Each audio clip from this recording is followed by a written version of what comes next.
Hi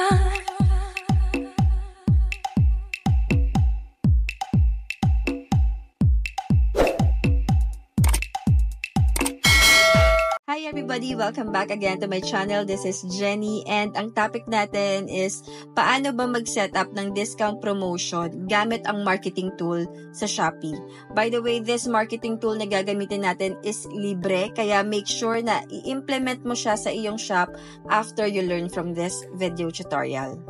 Under the boost sales, unahin natin yung discount promotions. Have you ever wondered kung paano nila ginagawa to? Yan mga may 70% off, 50% off, 30% off, kung ano man yung makita nyong discounts dyan. Ang tool na ginagamit po nila dyan is the discount promotions. Ayan, so alam mo na ngayon. Discount promotions can attract new customer and it can retain existing customer. Kasi syempre, sino bang may ayaw sa discount? Diba? Lahat tayo gusto natin ng discount. Whenever we try to find a product, hinahanap natin lagi yung discounted products. Kaya malaki yung hatak na nagke-create kayo ng mga discount promotion sa mga product nyo, especially if marami kayong kalaban or marami kayong competitor na nagbebenta ng same product. Question, kailan ba kayo pwedeng mag-set ng discount? Well, sa akin, based on observation ko kasi, some sellers dyan sa Shopee, Lazada, or even sa TikTok, meron silang all-year discount na nilalagay.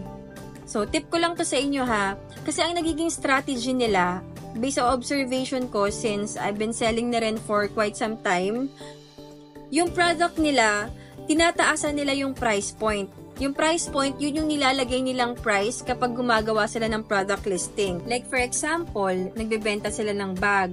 Yung bag nila, ang selling price nun originally is 500 pesos. Pero instead of 500 pesos, yung ilalagay nila sa product listing nila, ang nilalagay nila dun is 1,000 pesos. Para makikreate sila ng discount promotions na 50% off. So, ang lalabas pa rin is yung original selling price nila ng 500 pesos and yet, discounted siyang lumalabas sa Shopee. That's one of the strategy na ginagawa ng mga sellers on Shopee. Pero syempre, you have to weigh in din if applicable ba yun sa binibenta nyong product. Paano nga ba mag-setup ng discount promotion? Login lang kayo sa inyong Shopee account, punta kayo sa Meetup, and then diretso kayo sa inyong shop, click nyo yung My Shop, automatic lalabas yung marketing center. Once naklik nyo yung marketing center, makikita nyo yung marketing tools. Sa tabi niyan, merong view all. So, click nyo yan para makita nyo lahat ng tools available on Shopee. But again guys, mas kompleto kapag sa laptop or sa web kayo nag-check ng marketing tools. Dito kasi medyo limited lang siya versus dun sa nakita ko dito sa aking laptop. So, click nyo yung discount promotions. Once na-click nyo yan, create new discount dito sa baba. And then dito, meron kayong details na ipi-fill out. Discount name, depende yan sa inyo kung ano ilalagay nyong name. Sample tayo, payday sale. Pwede nyong sabayan yung campaigns ng Shopee with this discount promotion. Start date is, for example, ngayong araw, January 23 hanggang, let's say, magra-run yung ating discount until April, 3 months.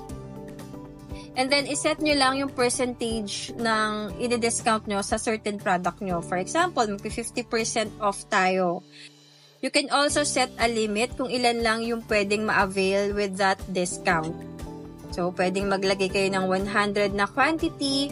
And then, dito, add nyo lang yung product kung saan mag-a-apply itong discount na nilagay ninyo. So, pumili lang kayo sa available product listings nyo on Shopee. And once na pili nyo na yan, pwede nyo nang i-click yung add. Then, just click confirm. Once na-click nyo yung confirm, babalik kayo ulit dito kung saan kayo naglagay ng mga information. And then, kapag okay na sa inyo yung details, click nyo lang tong save. And then, once na-save nyo na itong new discount ninyo, automatic magre-reflect na yan sa Shopee based sa start time at end time na nilagay ninyo. Ganun lang ka-easy kung paano gumawa ng discount promotion sa Shopee. I hope meron po kayong natutunan with our video tutorial. Please don't forget to implement and execute. Hindi pwedeng puro learnings lang tayo. Dapat merong execution. Please like, comment, subscribe, and share this video sa mga taong sa tingin nyo pwede ring matulungan.